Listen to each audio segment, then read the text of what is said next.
नमस्ते बच्चों। आज मैं कहानी वाली नानी आपको हाइडी नाम की एक लड़की की कहानी सुना रही हूँ। बच्चों, ये कहानी स्विस लेखक जोहाना स्पायरी के उपन्यास पर आधारित है और कहानी है नन्ही लड़की हाइडी। सुनो बच्चों। एक नन्ही लड़की थी हाइडी। वह स्विट्जरलैंड के एक गांव में अपनी मौसी के साथ रहती थी। हाइडी अनाथ थी। वह छोटी थी तभी उसके मम्मी पापा एक एक्सीडेंट में चल बसे। एक दिन ऐसा हुआ कि हाइडी की मौसी को बड़े शहर फ्रैंकफर्ट में अच्छी नौकरी मिल गई, लेकिन वह वहां नौकरी करने से हाइडी को अपने साथ नहीं रख सकती थी। अब उसे चिंता हो रही थी। वह नौकरी भी करना चाहती थी, पर हाइडी को भी अकेले छोड़ना नहीं चाहती थी। आखिर बहुत सोच विचार कर उसने निर्णय लिया कि हाइडी को उसके दादाजी के पास छोड़ आएगी। हाइडी के दादाजी एक पहाड़ी पर रहते थे, अकेले रहते, बहुत गुस्से वाले थे और चिड़चिड़े भी। किसी से मिलना जुलना तो पसंद ही नहीं करते थे। हाइडी की मौसी उनके पास हाइडी को छोड़ना नहीं चाहती थी, पर मजबूरन छोड़ना पड़ा।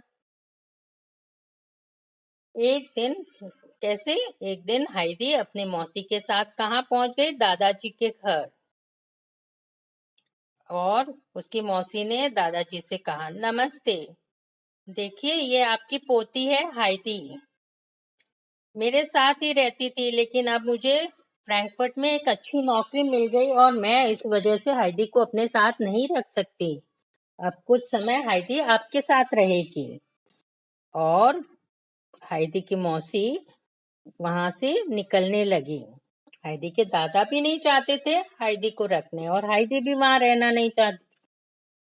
उसने कहा, मौसी प्लीज मुझे यहाँ मत छोड़ो, मैं आपके साथ चलूंगी। और मौसी ने प्यार से उसके सिर पर हाथ फेर कर कहा, बेटा मैं जल्दी ही तुम्हें वापस ले जाऊंगी, बस कुछ दिनों की बात है। और दादाजी से कहा, वहां पे उसे मैं कुछ दिनों में आकर उसे ले जाऊंगी। बच्चों, पता है दादाजी तो पसंद नहीं कर रहे थे, लेकिन मजबूरी से उन्हें हाइडी को रखना पड़ा। हाइडी को भूख लग गई। उसने कहा, दादाजी भूख लगी है। तब दादाजी उसे अंदर ले गए और उसके साथ ही उन्होंने खाना खाया। उन्होंने क्या खाया? ब्रेड और चीज, और दूध दे दिया एक गिलास भरकर। कहा, पियो इसे। दूध देकर हाइडी ने नाक मुंह सिकोड़ा और कहा, नहीं नहीं, मुझे दूध पसंद नहीं, मैं नहीं दूध पीऊंगी। तब दादाजी ने कहा, नहीं, तुम्हें दूध तो पीना ही पड़ेगा। दूध तुम्हें एनर्जी देगा और हेल्दी और स्ट्रॉन्ग बनाएगा। अब दादाजी ने क्या किया? एक कमरे में घास फूस का एक नरम बिस्तर लगा दिया और हाइडी उस पर सो गई। बाहर तेज हवा चल रही थी, पत्तों की सरसराहट साफ सुनाई दे रही थी और हाइडी को लग रहा था, अरे ऐसे लगता है कि ये कोई लोरी गा रहा है। और उस आवाज को सुनते सुनते हाइडी सो गई। सुबह उठी और बाहर आई। देखिए, दादाजी के पास उनका कुत्ता भी खड़ा था। जोसेफ था उसका नाम। और थोड़ी देर बाद उसे कुछ आवाजें आने लगी, मैं ने देखा एक लड़का कुछ बकरियों को लिए जा रहा है। उस लड़के ने जब हाइडी को देखा, तब उसने दादाजी से पूछा, अरे ये कौन है? पहले तो नहीं देखा यहाँ पर। तब दादाजी ने उसे बताया कि ये हाइडी है, मेरी पोती, और अब मेरे साथ ही रहेगी। तब पीटर ने कहा, दादाजी क्या मैं हाइडी को अपने साथ ले जा सकता हूँ पहाड़ में घुमाने के लिए? और फिर हाइडी से पूछा, हाइडी क्या हम फ्रेंड्स बन सकते हैं? हाइडी भी खुश हो गई और दादाजी ने कहा, ठीक है, पर अंधेरा होने से पहले वापस लौट आना।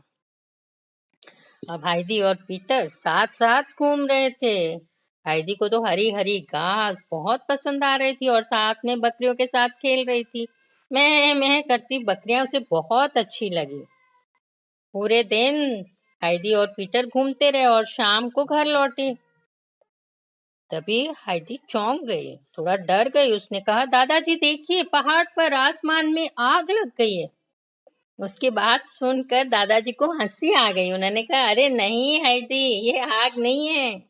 तुम पहली बार पहाड़ों में आई हो ना, इसलिए तुम्हें ये सब मालूम नहीं है। असल में सूर्य अस्त हो रहा है, सूर्य अपने घर जा रहा है, पहाड़ों को अलविदा यानी गुड बाय कह रहा है। अब हाइदी ने चहक कर कहा, दादाजी यहाँ सब कुछ कितना अलग और सुंदर है। चारों तरफ हरियाली है, ठंडी ताजी हवा है, और पेड़ों पर जो फल लटक रहे हैं वे भी तो कितने सुंदर लग रहे हैं। दादाजी मैं तो अब यहाँ से कभी नहीं जाऊंगी। झरनों की कल कल ध्वनि सुनते सुनते बहुत अच्छा लगता है। मैं तो यहीं रहूंगी आपके पास। और दादाजी भी धीरे धीरे उससे बहुत प्यार करने लगे। उसकी बातें उन्हें बहुत अच्छी लगने लगी और हंसी खुशी में दिन बीत रहे थे। पीटर और हाइदी अच्छे दोस्त बन गए। हाइदी बकरियों को संभालना भी सीख गई। एक दिन सुबह सुबह हाइदी की मौसी आ गई। उन्होंने दादाजी से कहा, मैं हाइदी को लेने आई हूँ। यह सुन हाइदी और उसके दादाजी उदास हो गए। हाइदी तो अपने दादाजी के पीछे छुप गई। दादाजी मुझे कहीं नहीं जाना, मैं आपके पास ही रहूंगी। दादाजी ने कहा, हाइदी यहाँ खुश है, उसे यहीं रहने दो, उसके बिना मुझे भी अच्छा नहीं लगेगा। तब हाइदी की मौसी ने समझाया, हाइदी अब बड़ी हो रही है, उसे पढ़ना लिखना सीखना चाहिए, और वहां जहाँ ऐसे एक बहुत अच्छा परिवार है, वह उसे गोद लेना चाहता है। वे उसे पढ़ाएंगे सिखाएंगे। और हाँ, उनकी एक लड़की भी है, एक बेटी है क्लेरा, जो चल नहीं सकती। वे लोग चाहते हैं कि हाइदी उसकी दोस्त बनकर उसके साथ रहें। हाइदी वहां खुश रहेगी, वे लोग बहुत अच्छे हैं। यह सुनकर दादाजी ने कहा, ये भी बात सही है, हाइदी को पढ़ना लिखना चाहिए। और भारी मन से दादाजी और पीटर ने हाइदी को अलविदा कहा। और हाइदी अपने मौसी के साथ कहाँ आ गई? फ्रैंकफर्ट आ गई।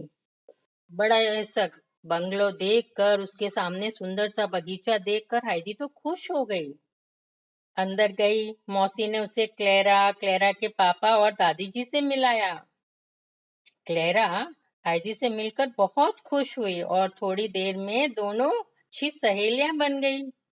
क्लेरा चल नहीं सकती थी, वह व्हील चेयर पर ही इधर उधर जाया करती थी। क्लेरा की माँ भी नहीं थी, उसकी दादी जी उसकी देखभाल करती थी।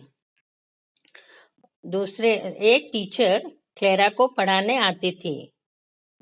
एक दिन दादी जी ने उससे कहा, मैरी मैम, आपको आज से क्लेरा के साथ साथ हाइदी को भी पढ़ाना होगा। और हाइदी से कहा, बेटा मन लगाकर पढ़ना, पढ़ाई लिखाई बहुत जरूरी है जीवन में।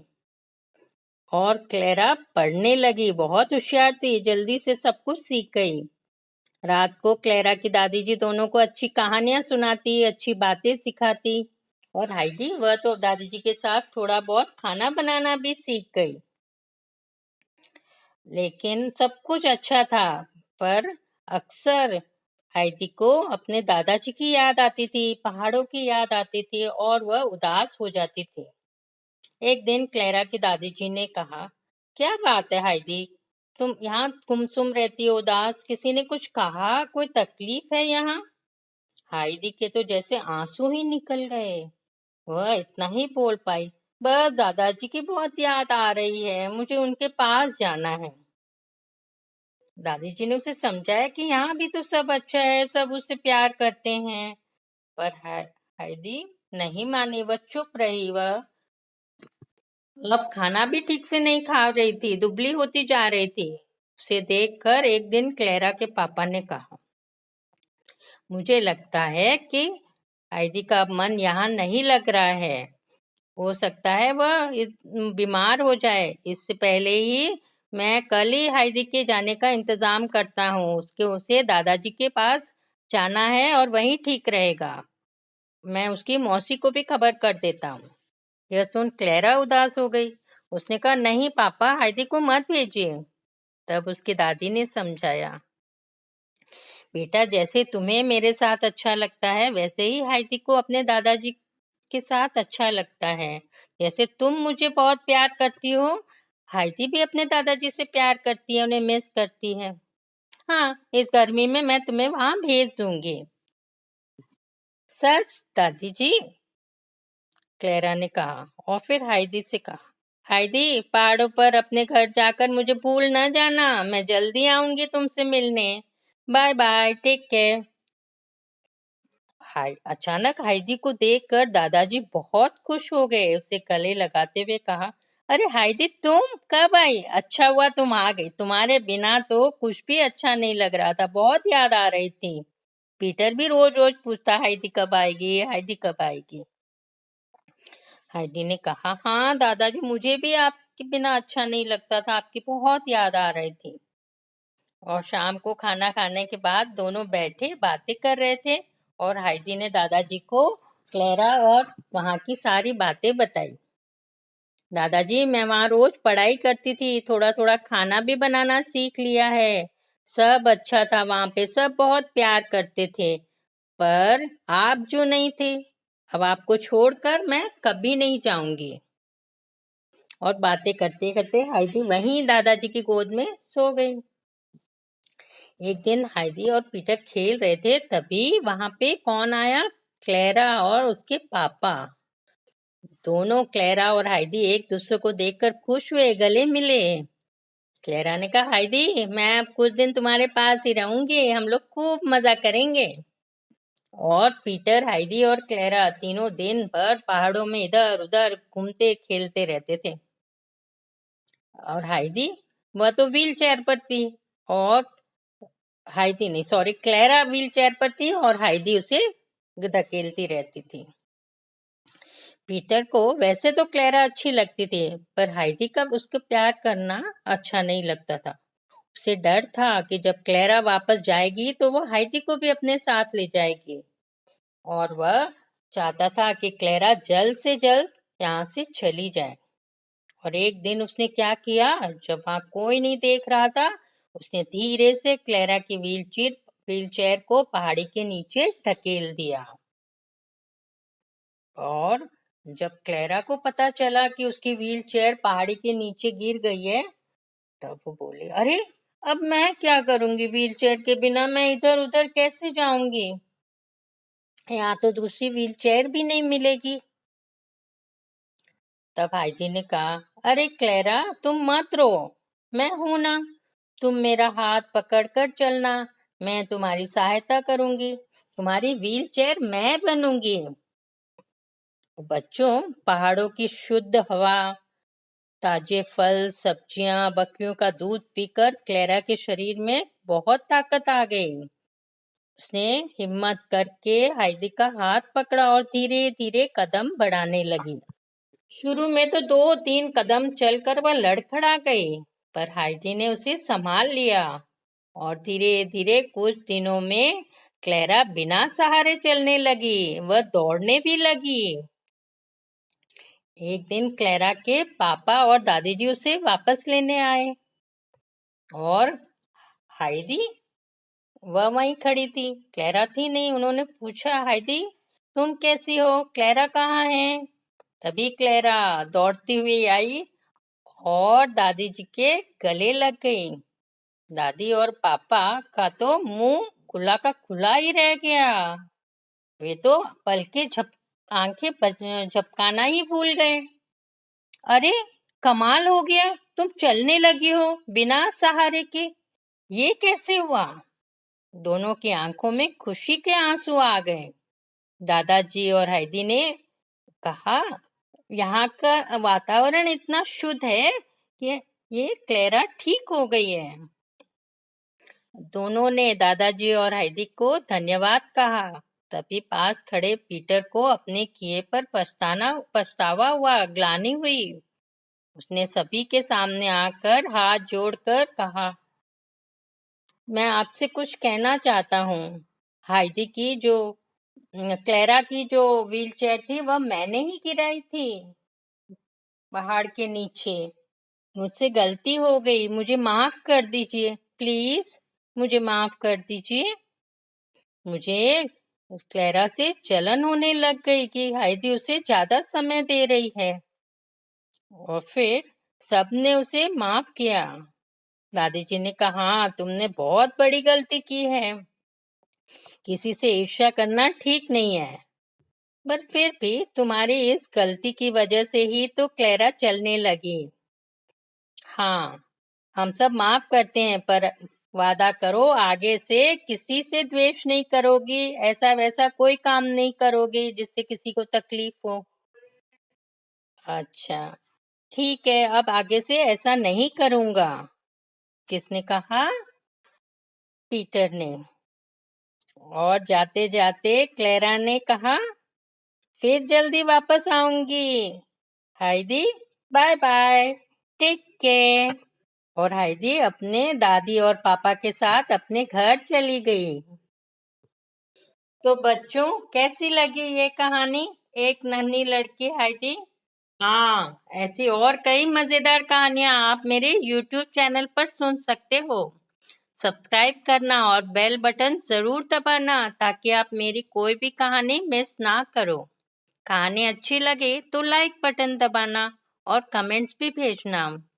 आप कहानी अपने दोस्तों के साथ भी शेयर कर सकते हो। कैसे? शेयर बटन पर क्लिक करके।